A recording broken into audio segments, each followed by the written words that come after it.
সাপ কামড় দিয়েছে, এই বিষটা রক্তে মিশেছে, আপনি কোনোভাবেই বাঁধন দিয়ে বা টাইট করে বেঁধে এই রক্তে মিশাটা প্রিভেন্ট করতে পারবেন না। তাহলে কি এতদিন আমরা ভুলের দুনিয়ায় বসবাস করেছি? যদি পায়ে কামড় দিয়ে থাকে, একদম পা নাড়াচাড়া করবেন না, আপনি হাঁটবেন না, দাঁড়াবেন না, বসবেন না, শুয়ে পড়ুন। সাপ কামড় দিলে হাত বা পা একদম নড়াচড়া করা যাবে না, তাহলেই বিশাল ক্ষতি। এই ভয়ে রোগী প্যানিক অ্যাটাকে অনেক অসুস্থ হয়ে পড়ে এবং এই প্যানিকেও কিন্তু রোগীর মৃত্যু করতে পারে। বিষ না ছড়ালেও মৃত্যু হতে পারে, কাজেই সাবধান। ঢাকার শহরে তো আসলে রেফার্ড রোগীগুলো আসে, কিন্তু ঢাকার নিকটবর্তী যে হাসপাতালগুলো আছে, সেটা উপজেলা স্বাস্থ্য কমপ্লেক্স হোক, জেলা সদর হাসপাতাল হোক, অথবা ঢাকার থেকে দূরবর্তী যে মেডিকেল কলেজ হাসপাতাল, এই জায়গাগুলোতে এই সাপেকাট রোগীদের প্রাদুর্ভাব বেশি থাকে। এটা দেখে আমরা আসলে বুঝি কোন সময়টাতে বেশি সাপেকাট রোগীরা আসে। আমাদের একটা সাধারণ ধারণা আছে যে যেহেতু শীতকালে সাপেরা শীতনিদ্রায় যায়, শীতকালে এই জন্য সাপের প্রকোপটা কম। তবে এই বিষয়টা যে একেবারে সব জায়গার জন্য সত্য সেটাও না, কারণ হ্যাঁ, বাংলাদেশের সব অংশে যেটা সত্য হবে সেরকম না। কারণ আমরা ঢাকার আশেপাশে যে জায়গাগুলোতে একটু শীত কম পড়ে, সেই জায়গাগুলোতে কিন্তু শীতকালেও কিছু কিছু ইনসিডেন্ট আমরা। আর এই যে এখন যে সময়টা যাচ্ছে, এই যে চারদিকে প্রচন্ড বৃষ্টি হচ্ছে, বন্যা হচ্ছে, এতে করে যেটা হয় যে সাপেদের যে স্বাভাবিক থাকার যে জায়গাটা, এটা ভেসে যায়। এখন ধরেন একটা সাপ, কিছু সাপ আছে গাছেও থাকে, গাছের গুড়ির ভেতর থাকে, কিছু সাপ আছে গর্তের মধ্যে থাকে, হ্যাঁ, আবার কিছু সাপ আছে পাথরের কিছু জায়গা ফাঁক ফোকর থাকে, সেই জায়গাগুলোর মধ্যে থাকে। বাংলাদেশে এই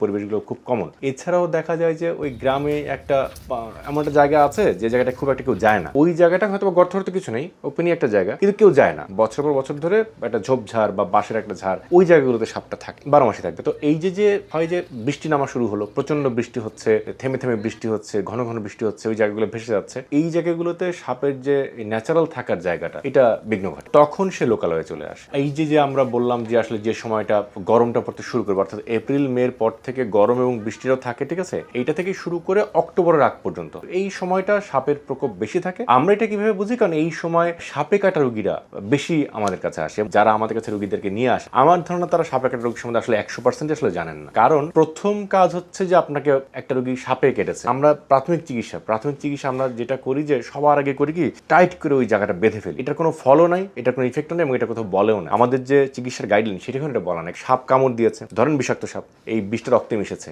আপনি কোনোভাবেই বাঁধন দিয়ে বা টাইট করে বেঁধে এই রক্তে মিশাটা প্রিভেন্ট করতে পারবেন না। আপনি এটা সারা শরীরে ছড়িয়ে যাবে। কিন্তু ওই যে টাইট করে বাঁধলেন, এতে করে কি হয়, ওই জায়গাটা অঙ্গহানি হয়ে যায়। একটা বাচ্চার হাত আপনি এমন টাইট করে বাঁধলেন যে ওই জায়গাটা রক্ত চলাচল এমনই বন্ধ হলো, ঠিক আছে, অথবা ওই জায়গাটার স্কিনটা এতটাই কেটে গেল, ঠিক আছে, ওইটা আমাদের ঠিক করতে দেখা যায় অনেক সময় লেগে। তাহলে যখনই সাপে কাটা হলো, আমরা প্রাথমিক চিকিৎসার মধ্যে প্রথমে কতগুলো পয়েন্ট বলি যে অ্যাসিওরেন্স রোগীকে, আপনি একটা রোগীর সাথে আছেন, তাকে সাপে কেটেছে, আপনি চিকিৎসক না, আপনি মেডিকেল কোনো পার্সন না, ঠিক আছে, তাকে আগে অ্যাসিওরেন্সটা দেন। যে এই অ্যাসিওরেন্সটা দিতে হবে যে দেখেন, বাংলাদেশের অধিকাংশ সাপ হচ্ছে এরা ভেনোমাস না, পয়জনাস না, অর্থাৎ এদের ওই বিষধর সাপ না এগুলো, ঠিক আছে। তাহলে এগুলা বিষহীন সাপ বা বিষধর না এই ধরনের সাপ, এবং এই ধরনের সাপে কামড় দিলে ওই স্ক্র্যাচ মার্ক থাকবে, জায়গায় দাঁতের দাগ ওরকম বসবে না, ঠিক আছে। কিন্তু ওই যে সাপ দেখেছি বা সাপে কামড় দিতে পারে, এই ভয়ে রোগী প্যানিক অ্যাটাকে অনেক অসুস্থ হয়ে পড়ে এবং এই প্যানিকেও কিন্তু রোগীর মৃত্যু করতে পারে। তাহলে আগে হচ্ছে তাকে রিঅ্যাসিওর করা, তাকে কাউন্সিলিংটা করা, দেখো তোমাকে যে সাপে কামড় দিয়েছে, এর অনেক বেশি সম্ভাবনা যে এটা বিষধর সাপ না, এটা কোনো স্বাভাবিক সাপ, এবং গ্রামে গঞ্জে এই স্বাভাবিক সাপে বেশি, কারণ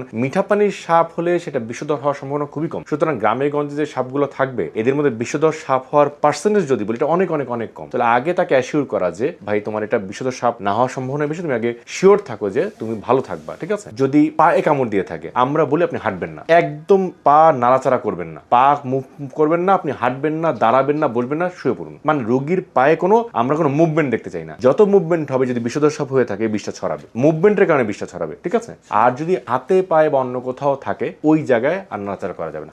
যদি হাতে কামড় দিয়ে থাকে, এখানে কামড় দিয়ে হাত নাড়াচাড়া, হাত ফিক্স করে রেখে দেন। ওই অঙ্গটা আপনি ভুলে যান যে আপনার অঙ্গটা আছে। কোনো কিছু বাধারও দরকার নেই, ডলারও দরকার নেই। যত আপনি মেসেজ করবেন, তত তো ওই জায়গায় ব্লাড সার্কুলেশন আপনি নিজের হাতে বাড়াচ্ছেন। আপনি যত টেপাটেপি করবেন, যত ওই জায়গাটা বারবার নাড়াচাড়া করবেন, ওই জায়গায় ব্লাড সার্কুলেশন বাড়ছে। এখন যখন ব্লাড সার্কুলেশন বাড়বে, আপনি নিজের হাতে বিষ যদি হয়েও থাকে, বিষধর সাপ বিষ আপনি নিজেই পুরো শরীরে ছড়াচ্ছেন, তো এটা প্রয়োজন নেই। তো ওই জায়গায় একদম আপনি ইমোবিলাইজ করে ফেলা, আমাদের মেডিকেল টার্মের ভাষায় বলে আমরা ইমোবিলাইজ করে ফেলা, ওই জায়গায় কোনো মোবিলিটি থাকবে না।